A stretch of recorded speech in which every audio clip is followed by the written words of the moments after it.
Alors bonjour, ici Michel Beausoleil. Bienvenue à cette nouvelle émission portant sur les différents services d'emploi avec l'organisme APE en service d'aide à l'emploi.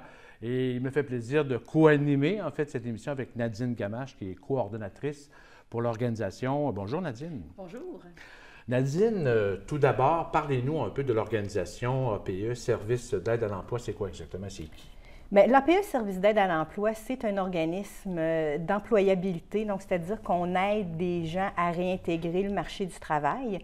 Ça fait depuis 1985 que l'APE existe. On a commencé avec un point de service, un programme. On est maintenant rendu avec 4 succursales, environ 15-16 programmes, une trentaine d'employés. Et on a un point de service justement à Port-Neuf. Et c'est pour ça qu'on va parler, je vous dirais, durant les émissions davantage des services qu'on retrouve à Port-Neuf. Oui, quand on dit à Port-Neuf, c'est dans Port-Neuf. En fait, vous êtes à Donnacona. Il y a à des Donnacona, bureaux oui. Pour servir la clientèle. On dessert là, toute la région de Port-Neuf. De Port-Neuf, oui. OK. Mais APE couvre toute la capitale nationale? Est-ce que vous allez sur la Rive-Sud aussi? On a un point de service sur la Rive-Sud. On a le siège social qui est sur la rue Bouvier à Québec. On a un gros point de service à Lévis. On a un plus petit point de service sur la côte de Beaupré, qui est dans le centre local d'emploi de Beaupré. Et on a un autre point de service à Donnacona, et c'est situé dans la même bâtisse qu'Emploi Québec. OK. Justement, quel est le lien avec Emploi Québec? Les programmes qui sont offerts pour les gens qui sont sans emploi ou qui travaillent moins de 30 heures ont ce qu'on appelle, entre guillemets, là, la gratuité de service, parce qu'ils sont dans la clientèle ciblée par Emploi Québec, malgré que pour la majorité des services, on est ce qu'on appelle clientèle universelle. Ça peut être des gens sur la sécurité du revenu, des gens sur le chômage ou des gens qui sont ce qu'on appelle sans chèque, qui ne reçoivent aucune prestation. Et les gens qui travaillent moins de 30 heures. Alors à ce moment-là, ils ont accès à nos services gratuitement. Pour les gens qui travaillent plus de 30 heures, qui n'ont pas accès aux services qui sont financés par Emploi Québec, mais là, on a un service qui est payant, qui est un service privé qui s'appelle Humanis Québec. Donc, à ce moment, ça, j'en parlerai moins un petit peu là, durant les émissions, mais à ce moment-là, les gens ont juste à nous appeler. On regarde avec eux la situation. Et si vraiment on se rend compte qu'ils ne sont pas admissibles aux services gratuits par Emploi Québec, on peut leur offrir à ce moment-là des services tout aussi excellents et à un coût très compétitif. Et justement, qu'est-ce qui vous démarque dans le marché en fait d'aide à l'emploi? C'est qu'on offre des services qui sont très complets. On a une belle fourchette de services pour la clientèle principalement qui a plus de besoins au niveau de l'emploi. On fait des activités un petit peu plus à long terme et on encadre vraiment les gens, on les aide à plein de niveaux. Pas juste l'emploi directement, mais vraiment c'est de l'intégration socio-professionnelle. Donc on va travailler sur différentes difficultés de la personne qui a un impact au niveau de l'emploi, la réorganisation de sa vie. Donc vraiment, là, on touche plein d'aspects qui fait que c'est très complet comme service et avec de l'accompagnement une fois rendus en emploi aussi. Donc on les amène vers l'emploi, on les amène à choisir des choses, mais on continue de les suivre une fois que ces gens-là sont en emploi. Donc, ils ont un service vraiment complet. Et on parle de 18 ans et plus? Oui, clientèle mixte, 18 ans et plus. OK. Au cours, justement, de c'est une série de 5 émissions. Qu'est-ce qu'on va aborder à peu près, là, sommairement? Bien, je dirais qu'on va faire comme une gradation au niveau là, des thématiques. On va commencer avec, aujourd'hui, parler de l'orientation ou du bilan de compétences pour faire un bon choix. Ensuite, on va parler de la préparation au niveau de la recherche d'emploi. On va parler du maintien en emploi, de l'intégration en emploi et les exigences aussi là, des employeurs. Parce qu'il faut toujours être capable là, de faire un bon maillage entre ce que je suis et ce que le marché du travail exige. Alors, ce sont les thèmes qu'on va aborder. Pas nécessairement dans l'ordre que je les ai nommés, mais on va travailler là-dessus. Oui. Parlons maintenant justement de l'importance du processus d'orientation ou du bilan de compétences. Qu'est-ce qu'on vise exactement? Quand on veut retourner en emploi, c'est bien important de cibler son choix professionnel de façon vraiment très précise. On ne s'en va pas dans du n'importe quoi et il faut être accompagné, je trouve, au niveau de la démarche. Quand on fait une démarche d'orientation, même si on a une bonne idée là, dans quoi on veut s'en aller, il y a souvent des aspects de la profession, du métier, des exigences qu'on ne connaît pas. Et avant de se lancer dans quelque chose, c'est important d'avoir en main toutes les facettes pour être capable de prendre une décision qui est éclairée. Parce que c'est facile de dire « j'ai le goût de m'en aller dans telle chose, bien, c'est ce que je vais faire. » OK, oui, mais est-ce qu'on sait vraiment tout ce que ça exige? Est-ce qu'on sait toutes les tâches qui vont devoir être faites?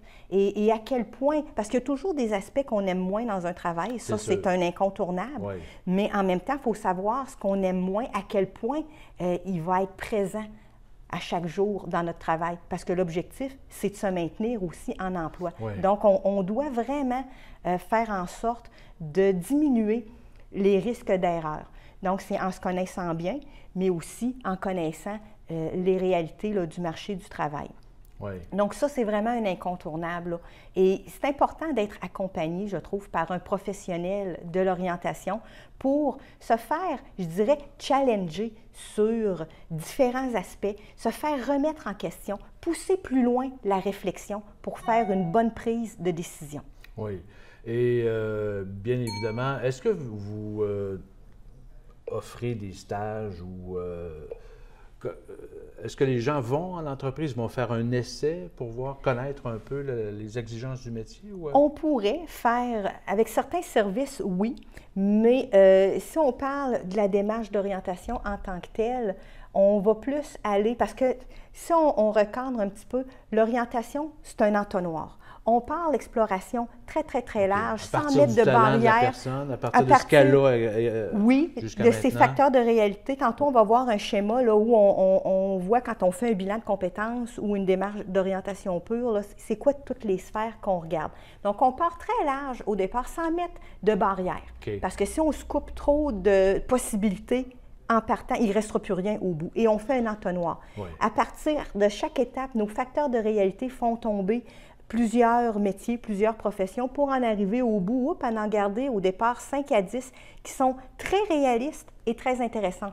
Mais on en a encore trop. Alors là, dans nos démarches, puis on va le voir plus loin avec les conseillères qui vont venir parler de leur programme, on va faire différentes activités pour venir encore une fois épurer les choix qu'on a. Et dans ce côté épuré-là, des activités, il va y avoir, comme vous parliez tantôt, des visites de milieu. Les gens vont aller sur le terrain, pas pour faire nécessairement un stage, mais pour aller questionner, interviewer des gens qui font le métier dans leur domaine, qui les intéresse, pour voir est-ce que ça me convient? Est-ce que ça m'intéresse toujours? Est-ce que les facettes importantes là, de ce métier-là, ça me convient réellement? Donc, à ce moment-là, on vient encore d'éliminer un facteur de risque parce qu'on est allé dans le milieu. On est allé voir comment ça se passait. On voit, bon, si c'est un métier qui a des odeurs, qui a des bruits, bien, il y a des gens qui ne sont pas capables de travailler dans des odeurs très fortes ou avec des bruits incessants. Ça, on ne le sait pas des fois avant. Non, puis on n'y pense pas. T'sais, quand on regarde, quand je dis les facteurs de réalité là, du marché, c'est ça. Ça fait partie des facteurs de réalité du métier et il faut savoir si ça nous convient ou non. La visite de milieu, mais vient encore une fois amener des éléments supplémentaires pour dire, OK, oui, moi ça me convient ou non, ça ne me convient pas. Donc, c'est important. Il faut vraiment aller chercher le maximum d'informations et on prend tous les trucs inimaginables pour être capable d'amener la personne à aller chercher le maximum d'informations. C'est sûr qu'on ne peut pas avoir un choix qui est sûr à 100 %, ça n'existe pas. Il y a toujours un facteur de risque. De toute façon, on peut changer de métier. Oui. On dit que les gens risquent de changer de 5 à 6 fois de métier ou complètement de carrière là, en cours de route. Oui. Puis ça fait plusieurs années que c'est comme ça. Et avec la mouvance là, du marché, c'est encore là, très présent, là, le changement d'emploi ou le changement de carrière. Beaucoup de gens font des changements à 180 degrés, changent là, du tout au tout. Et il n'y a pas d'âge pour changer. Il n'y a pas d'âge. Oui, c'est sûr. Ben, la situation, la santé peut changer, la situation Oui, familiale, tout à fait. tout peut changer. Alors, c'est d'autres besoins peut-être qui s'ajoutent. Mais quand vous offrez ce service justement aux gens de Portneuf, là, Oui. est-ce que les emplois est-ce que vous regardez les emplois disponibles dans Portneuf pour les gens ou est-ce qu'une personne qui de Portneuf ou de la région de Portneuf va chercher justement vos services, peut se retrouver à Québec, peut se retrouver à Trois-Rivières ou peu importe? Il y a Ça pas va de... dépendre de la mobilité de la personne. OK. Parce qu'au départ, quand on fait un processus d'orientation, là, on ne commence pas par le marché du travail pour essayer de coller la personne au marché. OK. On part de la personne elle-même. Qui elle est? Oui, de ses besoins, de ses intérêts, de ses capacités, tout ça. Et par la suite, là, elle va cibler des choix en fonction de ça, de qui elle est. Et là, on va aller voir dans le marché. Est-ce que c'est quelque chose qui se trouve ici à Portneuf? Est-ce que ça nécessite de devoir aller travailler un petit peu plus loin que sa région? Donc, c'est certain que dans plusieurs cas, il faut être capable de s'éloigner un peu. Puis c'est la même chose aussi à Québec. La personne, peu importe où on est, la personne qui veut travailler, là, elle est de Charlebourg, elle veut travailler directement à Charlebourg. Ouais. C'est pas gagnant parce que Non, là, c'est ça. on vient d'augmenter ses chances de chômage ou de non-emploi parce que l'emploi à côté de chez nous, là, c'est quasi inexistant. Il faut ouvrir plus large. C'est la même chose pour les gens qui sont dans la région de Portneuf. Donc, ils doivent ouvrir sur la grande région de Portneuf, mais quand ils sont capables de se véhiculer, qu'ils ont une voiture, tout ça, puis ils sont capables de se déplacer, ils sont mobiles, bien, c'est d'ouvrir plus large aussi en s'en allant vers Québec. Et Ouais. ça, là, ça ouvre très grand là, les chances d'avoir un emploi satisfaisant avec des bonnes conditions de travail et qui répondent aussi aux besoins réels de la personne. Oui, j'imagine que quelqu'un peut avoir un beau profil aussi entrepreneurial, comme travailleur autonome. Est-ce que Oui. ça aussi, ça arrive que des gens partent leur propre entreprise? Ça arrive. Je vous dirais qu'on en a moins. OK. C'est pas ce qui est le plus fréquent, mais oui, on reçoit des gens, là, à chaque année, on a quelques personnes qui ont un désir de partir sa propre entreprise ou du moins d'être travailleur autonome. Mais encore là, ce sont d'autres qualités personnelles Ben que oui. ça exige. Exact. Oui, parce que ça prend là, le profil entrepreneurial là, pour Ouais.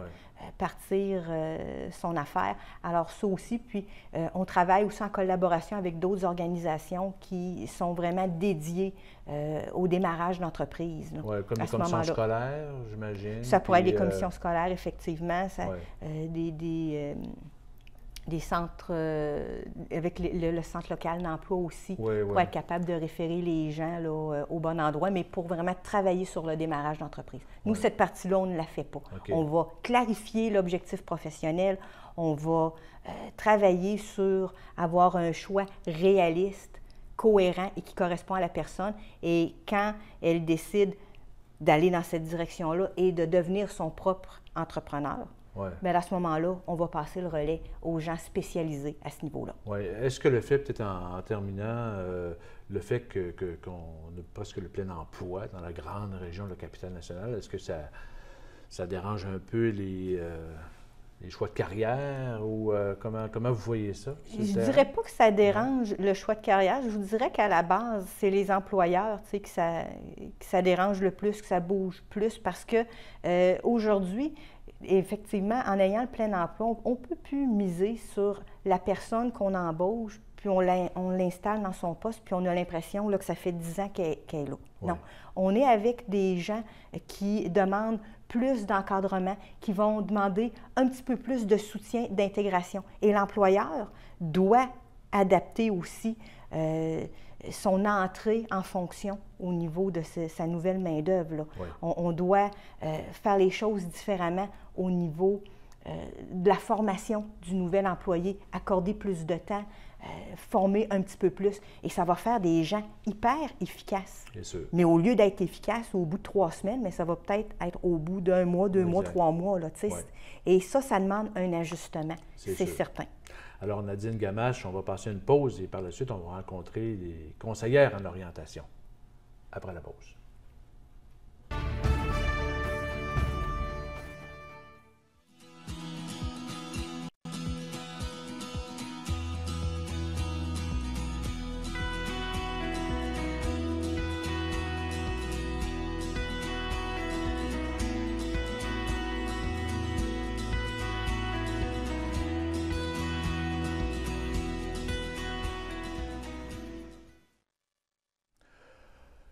me trouve en compagnie maintenant de 3 conseillères en orientation pour le service APE, service d'aide à l'emploi. Je suis en compagnie de Marie-Christine Pinault, Marie-André Goulet et Claude Boucher.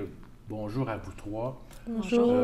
Peut-être tout d'abord, expliquez-nous un peu votre rôle dans l'organisation. Peut-être, Claude. Oui, tout à fait. Bien, en fait, comme vous dites, là, on est les 3 les conseillères d'orientation, mais on a chacun nos programmes. Parfois, on touche les mêmes programmes. Pour ma part, je travaille surtout sur le programme démarchage, qu'on va pouvoir parler peut-être plus dans d'autres émissions, dans le programme aussi choix de carrière, qu'on va surtout aborder aujourd'hui. Puis, je touche aussi là, partiellement au programme service spécialisé avec Marie-André. OK. Moi, de mon côté, je touche aussi à choix de carrière, qu'on fait un peu tout le monde. Puis aussi, je fais principalement, mon programme principal, c'est l'accompagnement personnalisé. OK. Et vous? Moi, pour ma part, je suis plus dans le service spécialisé. Et puis, je suis aussi de l'orientation. On va en parler plus ultérieurement.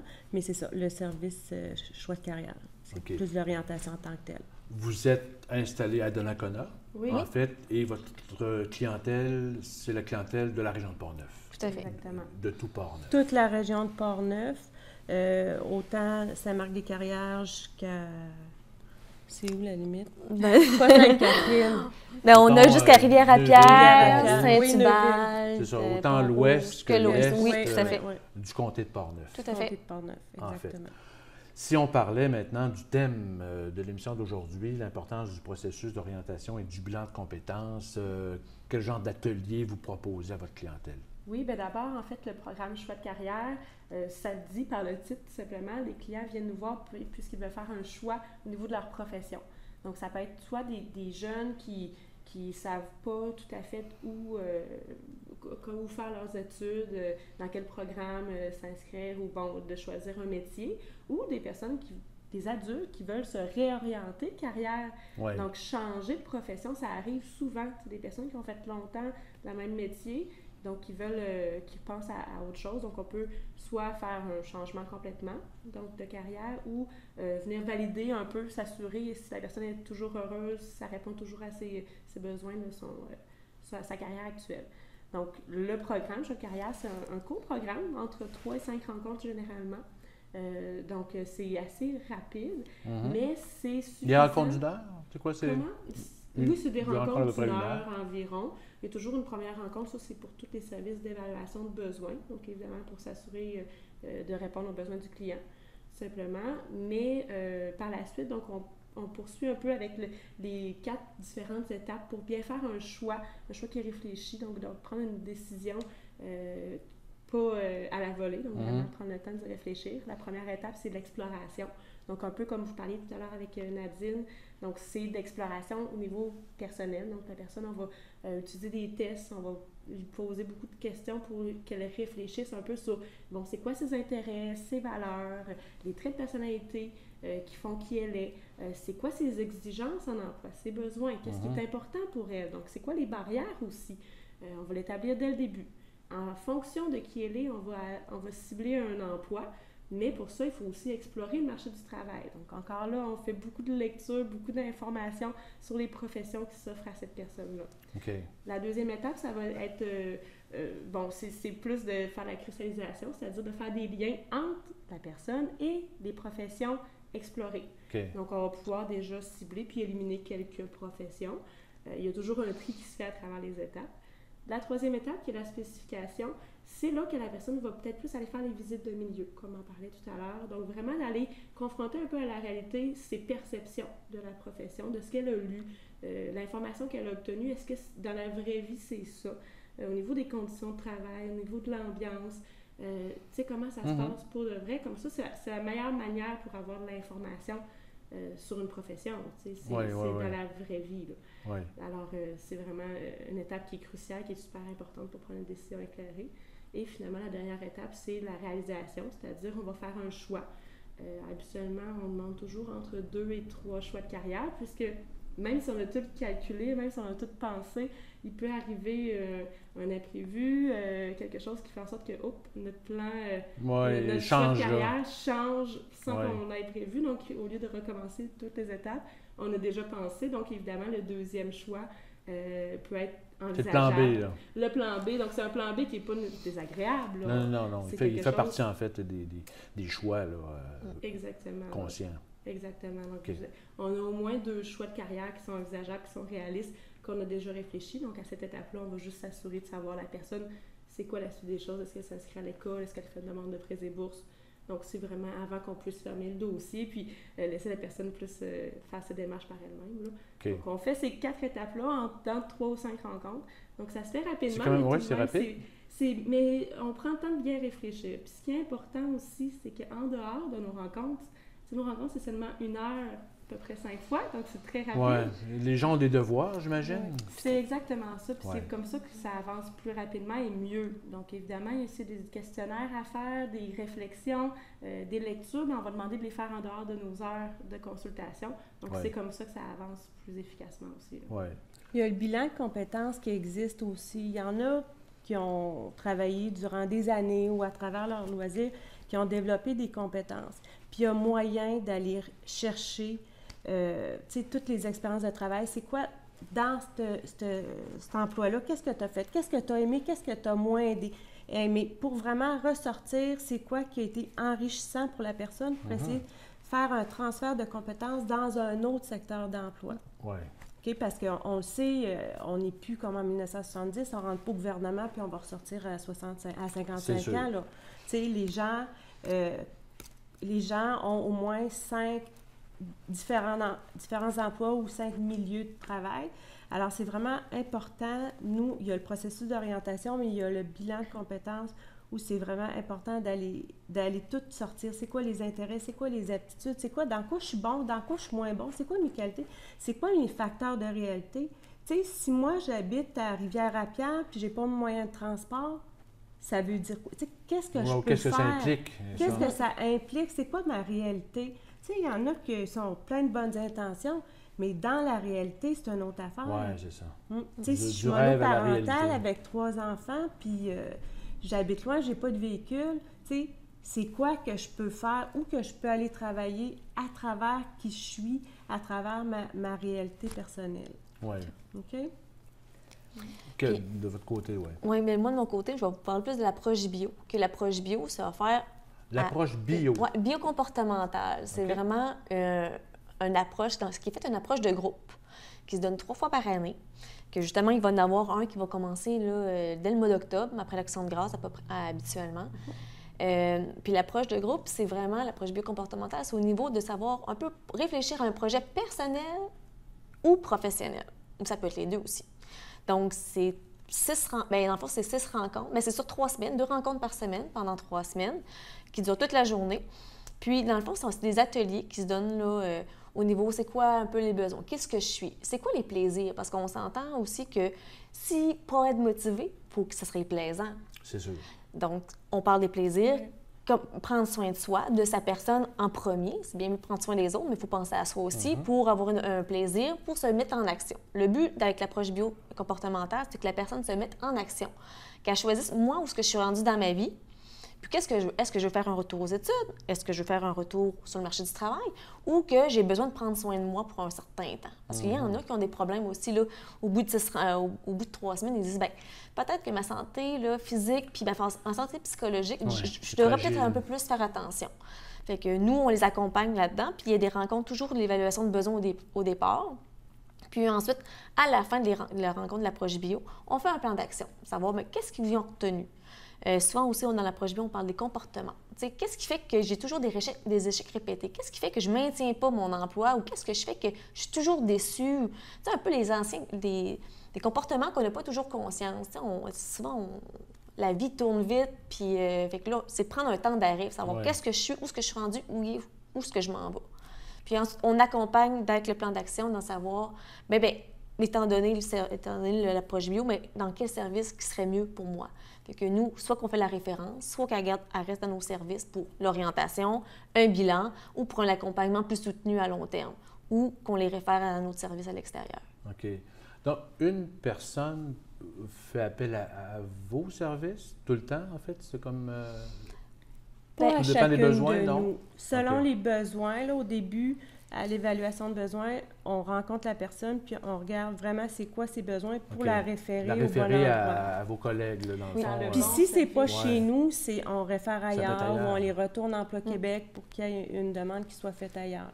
Parce OK. que l'important pour nous, c'est que Ouais. la personne soit dans le meilleur service correspondant à ses besoins. Peu importe l'organisme. Puis nous, habituellement, on va l'accompagner dans sa démarche même de référence. Là. Fait qu'on, elle partira pas de chez nous, puis elle ne saura pas où ça s'en va. OK. Donc, en général, c'est quand même assez court, là. Vos services, ça prend 2 mois maximum. Ça va varier selon Ça le varie besoin aussi? du OK. client. Tu sais, le service choix de carrière, c'est le plus court, je dirais, habituellement, parce que c'est pour faire un choix. On ne va pas faire de CV avec elle, on ne va pas parler des techniques de recherche d'emploi, on ne va pas l'accompagner en emploi. OK. C'est seulement pour faire un choix de carrière. Donc, pour réfléchir, le reste, si elle a besoin d'autres services, on va la référer dans d'autres services que nous, on offre ou ailleurs. Par contre, il y a d'autres services qui sont plus longs, qui ont besoin de plus d'accompagnement, puis aussi les autres thèmes qu'on va aborder dans les autres émissions, on va pouvoir parler des autres services qui sont plus appropriés pour les personnes qui ont besoin de plus grand accompagnement. Ouais. Le service spécialisé, c'est plus long. C'est pas... C'est le moyen terme. C'est moyen terme, exactement. On regarde avec la personne, on fait un bilan personnel et professionnel. Après ça, CV, questions d'entrevue, on les prépare à la recherche d'emploi. Puis par la suite, l'intégration en emploi. Quand ils sont en emploi, on les abandonne pas. On continue à les suivre pendant 3 mois pour être sûr que ça va bien, pour être sûr que l'intégration se passe bien, mais aussi le maintien se passe bien. Parce que c'est pas tout de se trouver un emploi. Il y en a pour qui c'est facile de trouver un emploi, C'est sûr. mais il y en a pour qui le maintenir, c'est une autre réalité, là. Oui, c'est sûr. Tu sais, s'il arrive en retard le 2e matin, 3e matin, puis il y a tout le temps de quoi qui accroche, bien, nous, on va revenir. Tu sais, à la base, dans le service spécialisé, on regarde vraiment qui est la personne à travers ses difficultés. Ouais. OK? Si elle perd tous ses jobs parce qu'elle est toujours en retard ou elle oublie Mauvaises habitudes. tu sais, des mauvaises habitudes, Ouais. bien, on va travailler là-dessus. On travaille vraiment sur les problématiques pour l'amener le plus rapidement possible en emploi, Oui, puis qu'elle maintienne son emploi. oui, tout à fait. Par la suite, après 3 mois de maintien en emploi, en théorie, ça devrait bien aller. OK? Mais ils peuvent revenir dans nos services si ça ne fonctionne pas, puis on peut référer à d'autres endroits advenant qu'il y a des difficultés. Puis Parfait. Oui, rapidement. En ce qui concerne l'accompagnement personnalisé, c'est encore un plus long terme. Donc, on travaille en première partie toutes les difficultés personnelles. Donc, on stabilise les différentes sphères de vie pour ensuite faire un choix professionnel, préparation à la recherche d'emploi, puis ensuite, c'est l'intégration-maintien. Parfait. Alors, Marie-Christine, Marie-André et Claude, merci. On va se revoir à la prochaine émission. Merci Alors, à après vous. la pause, on fait la conclusion avec Nadine.